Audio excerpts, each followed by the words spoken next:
انس بن مالک انصاری رضی اللہ تعالیٰ عنہ نے خبر دی، آپ نبی کریم صلی اللہ علیہ وسلم کی پیروی کرنے والے آپ کے خادم اور صحابی تھے کہ حضور صلی اللہ علیہ وسلم کے مرض الموت میں ابو بکر صدیق رضی اللہ تعالیٰ عنہ نماز پڑھاتے تھے۔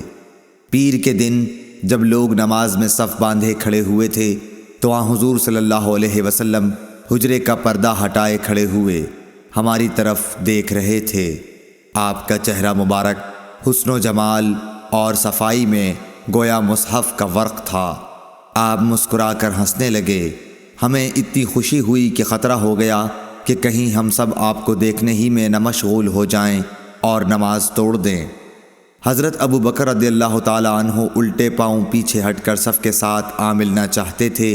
انہوں نے سمجھا کہ نبی صلی اللہ علیہ وسلم نماز کے لیے تشریف لا رہے ہیں، لیکن آپ نے ہمیں اشارہ کیا کہ نماز پوری کر لو۔